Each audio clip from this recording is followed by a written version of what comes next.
Assalamualaikum warahmatullahi wabarakatuh. Perkenalkan, nama saya Kaila Saputri Basri dengan NIM 0802525044. Saya dari kelas KM25C. Sini saya akan membawakan naskah pidato bahasa Arab dengan tema ilmu komunikasi dalam perspektif Islam. Yang pertama, pembukaan. Assalamualaikum warahmatullahi wabarakatuh. Alhamdulillahillazi anzalal Qur'ana hudan linnas wa ja'alal kalama wasilatan lil khairi wal islah.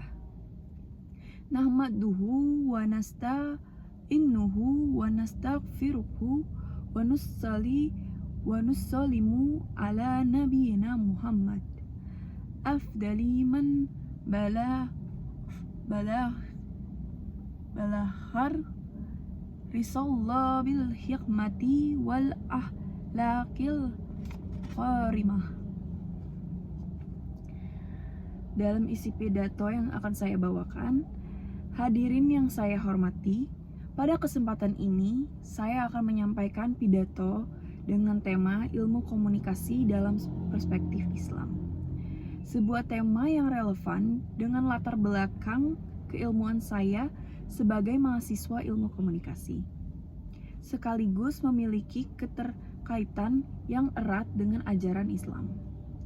Hadirin sekalian, ilmu komunikasi pada dasarnya mempelajari bagaimana pesan disampaikan, diterima, dan dipahami oleh khalayak. Dalam praktiknya, komunikasi tidak hanya berfungsi untuk menyampaikan informasi, tetapi juga membentuk opini, mempengaruhi sikap, serta membangun hubungan sosial di tengah masyarakat. Dalam Islam, komunikasi memiliki kedudukan yang sangat penting. Al-Quran dan hadis banyak memberikan pedoman tentang bagaimana manusia seharusnya berbicara, menyampaikan pesan, dan menggunakan kata-kata secara bertanggung jawab. Hal ini menunjukkan bahwa komunikasi bukanlah aktivitas yang bebas nilai, melainkan harus berlandaskan etika dan moral. Allah Subhanahu wa Ta'ala berfirman dalam Al-Quran surat Al-Ahzab ayat 70, Ayyuhadzina amatullaha wa qulu qawlana sadida. Wahai orang-orang yang beriman, bertakwalah kepada Allah dan ucapkanlah perkataan yang benar. Ayat ini menegaskan bahwa setiap bentuk komunikasi harus berlandaskan kebenaran dan kejujuran. Dalam konteks ilmu komunikasi, hal ini sangat relevan dengan praktik jurnalistik, public relation, maupun komunikasi digital, di mana keakuratan informasi menjadi hal yang sangat penting dan dipertanggungjawabkan. Hadirin yang berbahagia, selain menekankan kejujuran, Islam juga mengajarkan agar komunikasi dilakukan dengan cara yang bijaksana dan santun. Allah Subhanahu wa Ta'ala berfirman dalam surah An-Nahl ayat 125, Udu ila sabbili rabbika bil hikmati wal mau'izatil hasanah wajadilhum bilati hiya ahsan innat tabaka huwa allamu biman dola an sabilihi wa huwa allamu bil muhtadin. Artinya, serulah manusia ke jalan Tuhanmu dengan hikmah dan pengajaran yang baik.